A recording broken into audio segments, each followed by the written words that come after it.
Hola, ¿cómo están? Bienvenidos a un nuevo capítulo de Cambiar Hace Bien acá en Smart Coach como cada viernes, hoy día con Sonia Dufo. Sonia es, ex investigadora, yo la conocí cuando estaba todavía como investigadora, astrónoma, no es astróloga, así que no veremos ese No, tema por hoy favor, día. no. Esa es Y, otra conversación. y Sonia trabaja, es parte del proyecto ALMA y en todo el tema de inclusión. ¿Cómo estás, Sonia? Súper bien, súper bien. Especialmente contenta de verte de nuevo. Mucho tiempo no nos veíamos. Sí, hemos tenido demasiadas cosas que hacer los dos.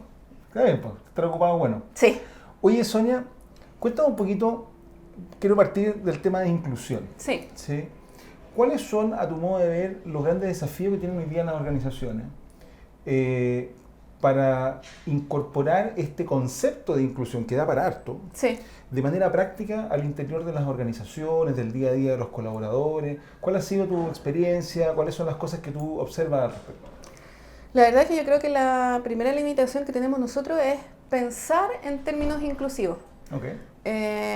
Es demasiado natural para nosotros pensar que lo que nos rodea es la normalidad Claro. y que nadie está afectado por otras cosas distintas. Es muy común hacer eso. Entonces, por ejemplo, yo trabajo, como dices tú, en Agua y en Rao para el Socio Norteamericano de Alma y trabajo en diversidad y en inclusión, y la primera cosa que me vengo a dar cuenta es que la oficina de nosotros tiene que ser inclusivo también, tiene que ser accesible. Por ejemplo, una de las primeras cosas que uno Accesible piensa te dice así, que tenga rampa, así que yo vengo en para silla de una silla de ruedas, cosas así. ruedas, claro, Ok. que de repente me fui a una conferencia, vuelvo de la conferencia y lo primero que me doy cuenta es, oye, la verdad, nuestro baño No está habilitado. no está habilitado, ya. Entonces tú decís, incluso nosotros que trabajamos en esto, de repente no lo pensamos. Ahora tenemos la oportunidad de hacerlo porque nos vamos a cambiar a una nueva oficina, pero es tan tonto como el hecho de que incluso cuando tú trabajas en esto no lo tienes presente a cada rato. Entonces quizá recordar lo que significa efectivamente inclusión. Desde el punto de vista de nosotros, lo que nosotros estamos enfocados en términos de inclusión es que no existan, es derribar las barreras que las personas tienen para acceder a algo. Ese es como el concepto general. En el caso de nosotros nos dedicamos a que sea a la educación en ciencia, a la educación en astronomía, ¿verdad? Y que es un poco en oposición al concepto anterior que uno tiene, que es el de integración, que es como traer a una persona que tiene vive, por ejemplo, con una discapacidad, ¿no? por ejemplo, que viva con una discapacidad, traerlo a que funcione con lo que nosotros consideramos que es la normalidad. Y la verdad es que el concepto de inclusión es al revés, no al revés, pero es diferente, tiene el espíritu de proveamos un medio ambiente en el cual las barreras que existen podamos eliminarlas o disminuirlas, no en función de que esta persona tiene una discapacidad, sino en función de que nosotros ya tomamos eso en consideración para que esa barrera le sea menor. Ok, eso en relación al tema de la discapacidad, que Sí. probablemente es de las dimensiones que, si bien todavía falta, más evidenciables o más fáciles de evidenciar. Pero tenemos un montón de otras cosas que nos pueden constituir una barrera o diferencia entre las personas. O sea, tenemos diferencias políticas, diferencias religiosas, temas culturales, idiomáticos. ¿Cómo ver la inclusión? Además, tú trabajas en un proyecto que es internacional. ¿Cómo ver la inclusión desde estas otras perspectivas más culturales?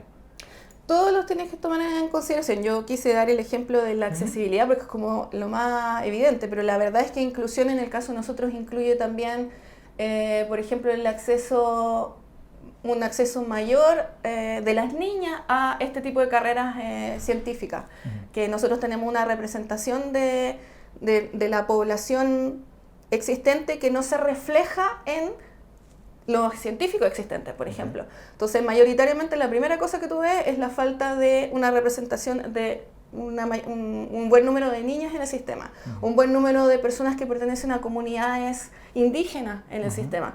Y todo esto es inclusión. En este caso, las barreras son quizás barreras psicológicas o barreras de prejuicio en vez de una barrera física. Claro, culturales. Culturales. Y ahí podríamos hacer un montón de subcategorías. En alguna otra conversación que estuvimos acá, hace algunos programas atrás, salió un poco el tema respecto a la incorporación de las mujeres en las empresas en los cargos de alta dirección. ¿Sí? Y yo hacía el comentario en esa conversación, lo vuelvo a tocar ahora, de que son muchas las variables que uno podría considerar, porque podríamos hacer una representación en términos de, claro, tú mencionas por ejemplo las minorías étnicas, ¿no? O los grupos étnicos, porque si es minoría o no es discutible, digamos. pero también podríamos hacerlo en términos de grupos sociales. O lo podríamos hacer, claro, en el factor género que mencionas tú, pero también lo podríamos hacer en términos de adhesión de algún otro tipo de dimensión. Yo te daba el caso de a nivel religioso, a nivel político, en fin, ¿no? Entonces, ¿cómo ves tú el tema de la inclusión, que pudiese ser tan diverso, ¿sí?, en un contexto social que hoy día está discutiendo cómo se construye sociedad? Lo veo súper relevante, po. En este momento la lucha que uno está dando es por democratizar el sistema completo. ¿Y cómo no vamos a partir por democratizar el acceso a la educación, a la información?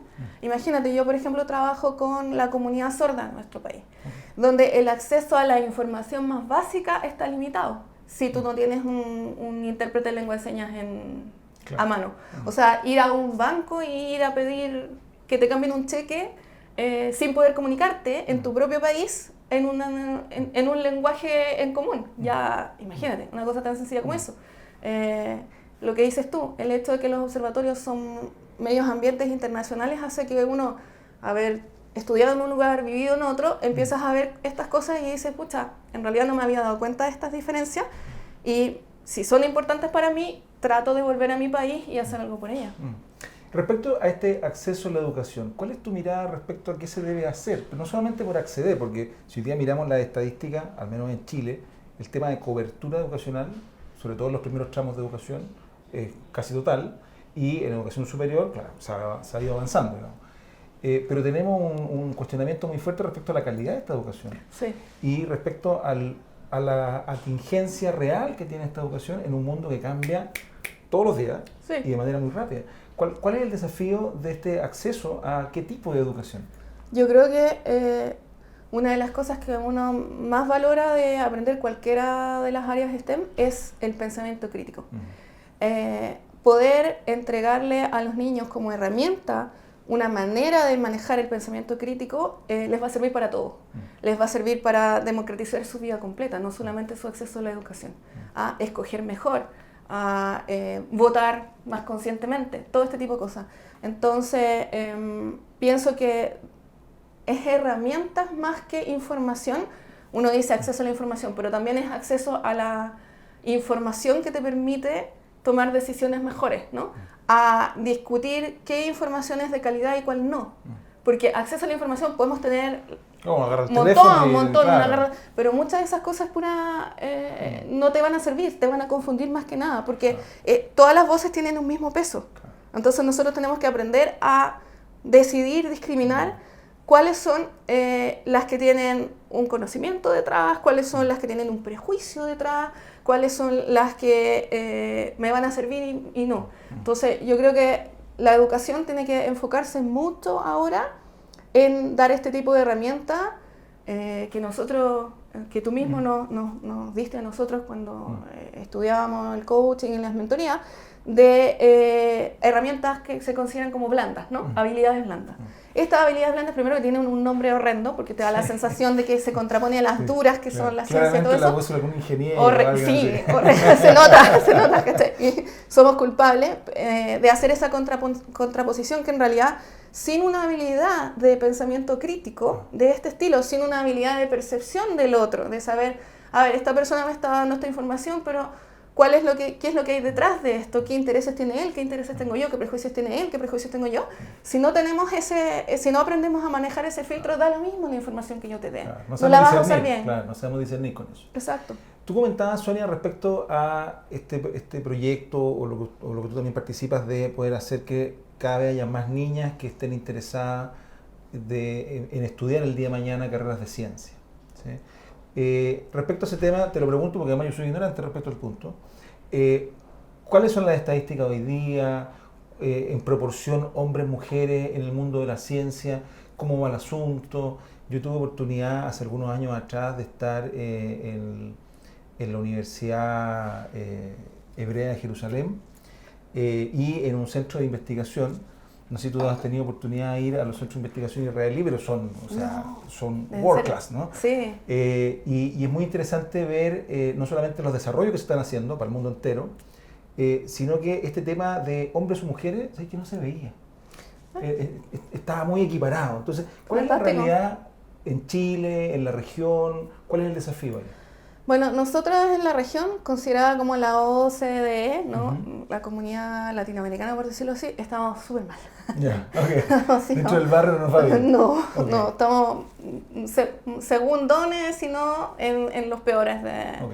del sistema, donde principalmente eso se está midiendo en términos del porcentaje de niñas que van a dar a estas carreras que le estamos llamando no solo científicas, sino que STEM, y no estamos pensando solamente en que sean astrónomos o físicos o químicos, sino que también las carreras técnicas relacionadas, puede ser la ingeniería, la tecnología, que está súper en boga, la matemática o la ciencia, ¿no? Que son carreras son carreras bien remuneradas. Entonces nosotros no solamente estamos pensando que usemos el cerebro de las niñas, sino que estas niñas se levanten su familia también, tengan la opción de tener mayor independencia, y ese es otro contexto detrás de eso. Sí, sí. Claro. Y lo que sucede es que tú ves que a pesar de que el ingreso a la universidad puede ser incluso mayoritario por el lado de las niñas, en general, su elección de carrera está muy marcada por lo que se considera una carrera femenina o una carrera masculina, ¿ya? Las carreras feminizadas son aquellas así relacionadas con el cuidado de los niños, de los ancianos, claro, como párvulo, enfermería, todo este tipo de cosas, ¿verdad? Que está muy bien. Y las carreras más masculinizadas son las ingenierías, las ciencias más duras y ese tipo de cosas. Y la gente se divide mucho así. Una vez que ingresamos de esta manera, después, además, al subir, se te van cayendo las niñas. O sea, no se te van cayendo solo las niñas y los niños, pero en mayor proporción vas perdiendo las chicas. Y ya cuando estamos hablando de una posición... Cuando dices al subir, Sonia, ¿te refieres? En su carrera profesional. Ok, seguir estudiando, se siguen perfeccionando, hacer una maestría, un doctorado, bla, bla, bla. Exacto. Ya, cada vez son menos. Cada vez son menos. Okay. Y al llegar a la posición de tener una opción de tener una voz en la política de esa misma carrera, ser directivo de un centro de investigación o cosa por el estilo, ya es 15%. Entonces es muy difícil que haya un cambio de esa forma. Ok, ¿y cómo se hace? Porque finalmente es un asunto cultural, porque es un asunto de lo que dices tú, ¿no? De esta lógica de que hay carreras que son más para hombres, más para mujeres, porque en términos de financiamiento es igual, o sea, por ahí no pasa, al menos en la política local, ¿no? En términos de beca, más o menos similar, en términos de acceso duro, uno diría, es lo mismo, o sea... Es que tú pensarías que es así, pero lo que pasa es que si tú desde chiquititas a las niñas les dices que hay cosas de niña y cosas de no, pues digo, las vas sacando. Pues digo que es un tema cultural, o sea, sí. un tema de cabeza, ¿no? Un tema de cabeza. No un tema de acceso duro, digamos. Entonces, ¿cómo se cambia eso? Bueno, una de las cosas que uno piensa es hacer el ambiente un poco más agradable, un poco más receptivo. Por ejemplo, cuando yo estaba en ingeniería, no había baños de mujer en todos los pisos, ni en todos los edificios. No, entonces, por ejemplo, yo tenía que dar había una sala de examen típica que estaba al frente de Bochef. Yo estudié en Bochef. Al frente de Bochef se hacía la sala que se hacían los exámenes de 6 a 9, imagínate. ¿Ya? Y tú salías de esa sala y a la vuelta estaba el baño de hombres. Y el único baño de mujeres que yo conocía estaba cruzando la calle dentro del edificio en Bochef. Entonces, para mí era evaluar, chuta, voy a demorar 10 minutos de ida, más lo que esté haciendo ya, más 10 minutos de vuelta. Me aguanto, alcanzo. Es una pregunta que yo me demoro media hora por pregunta. O sea, ya, no. Entonces, de repente, lo que uno hacía era entraba para el de hombre y decía, ¡tápense! Y se metía en ojo, porque, ¿cachai? Sí, porque biología manda y... sorry. Y si no, claro, no puedo perder tanto tiempo. Claro. Entonces, esa cosa, a pesar de que tú no te das cuenta, te da el mensaje de que este ambiente no es tuyo, ¿cachai? ¿Qué hacía acá? ¿Qué hacía acá si ni siquiera hay un baño? Ya. Entonces, ahora esa cosa ha mejorado un montón. Mi facultad ha hecho grandes esfuerzos por mejorar eso. Felicitaciones.